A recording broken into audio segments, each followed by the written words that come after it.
I'm here to talk about success.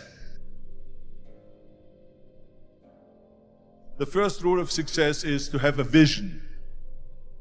You see, if you don't have a vision of where you go, and if you don't have a goal where you go, you drift around and you never end up anywhere. I mean, as you know, I was born in 1947 in Austria after the Second World War. So I was very fortunate that I stumbled on my vision. And I didn't really like Austria when I grew up. I couldn't wait to get out of there. I couldn't see myself becoming a farmer or a worker in a factory or anything like that. Even though my parents wanted me to stay there and have a normal life. But that was their vision, not mine. My vision was totally different. I felt that I was born for something special, for something unique, for something big. Then one day I went to school. I remember I was 11 years old, and they showed a documentary about America. There they showed in this documentary the huge skyscrapers, the high-rises, the huge bridges, the 6-lane freeways, and all of this stuff. And I said to myself, that's where I want to be. I don't want to be around here with little farmhouses and these little buildings. I want to be in America. One day after school, I walked by a store in Graz. So I went inside and I looked around, and then I saw a magazine. I saw a bodybuilding magazine that had Reg Park on the cover. Reg Park was then a 3-time Mr. Universe. And I saw him on the big screen as Hercules. I read that and I said to myself, wow, this is the blueprint for my life. This is exactly what I want to do. I want to become a bodybuilding champion just like Reg Park. I want to get into movies just like Reg Park. And I want to make millions of dollars and be rich and famous just like Reg Park. Do you know how great it felt that I knew where I was going? Imagine the majority of people don't know where they're going. I knew where I was going, that I'm going to become this bodybuilding champion just like him. So it was just a question of how do you do it? I was so relieved, because when you have a goal, when you have a vision, everything becomes easy. So people always ask me, when they saw me in the gym in the pumping iron days, they say, why is it that you're working out so hard? 5 hours a day, 6 hours a day, and you have always a smile on your face. And I told people all the time, I said, because to me, I'm shooting for a goal. In front of me is the Mr. Universe title. So every rep that I do gets me closer to accomplishing that goal, to make this goal, this vision turn into reality. Every single set that I do, every repetition, every weight that I lift will get me a step closer to turn this goal into reality. So I couldn't wait to do another 500-pound squat. I couldn't wait to do another 500-pound bench press. I couldn't wait to do another 2,000 reps of sit-ups. I couldn't wait for the next exercise. At the age of 20, I went to London and I won the Mr. Universe contest as the youngest Mr. Universe ever. And it was because I had a goal. So let me tell you something, visualizing your goal and going after it makes it fun. You've got to have a purpose no matter what you do in life. You've got to have a purpose.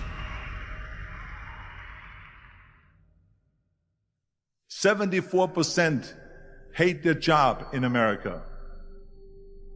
Now, there's not much different when you come to Europe. The majority of people don't like what they're doing because they're really not doing it because they didn't have a goal and they followed this goal. They just aimlessly drift around, and then all of a sudden there's a job opening, so they get that job because you have to work. But then when you work, it's a chore. It's work.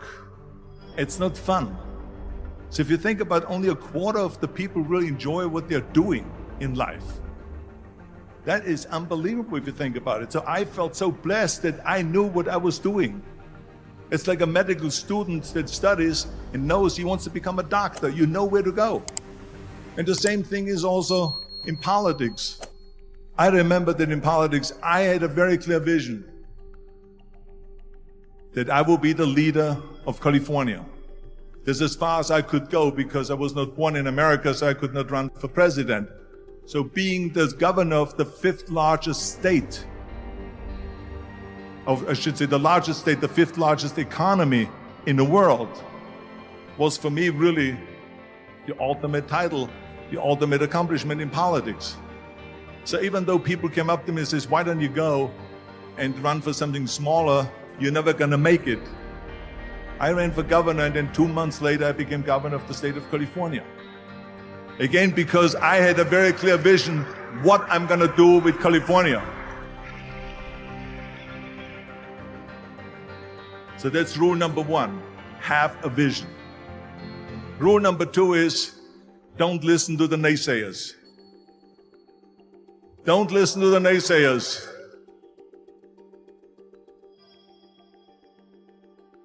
Everything I ever did, the thing that I heard out of people's mouth was, that's impossible. That can't be done. Or no. That is exactly what I heard, and of course I proved to the people that it can't be done. So whenever someone said to me, it can't be done, I heard, it can be done. When they said no, I heard yes. And when they said it's impossible, I heard, it is possible. I'm a strong believer of what Nelson Mandela said, that everything is always impossible until someone does it. Well, I'm going to be the one, I said to myself, I'm going to do it and I'm going to show it to them. Maybe it has never been done before. That's perfectly fine with me. But I'm going to do it. And I did not listen to the naysayers. It's all about the hard work that you put in. I said to myself, in bodybuilding, I worked out 5-6 hours a day. I'm going to do the same thing now for acting. And of course, I went to college to study English. I studied the accent removal, acting classes, and all of this stuff all day long. I worked and I worked and I worked.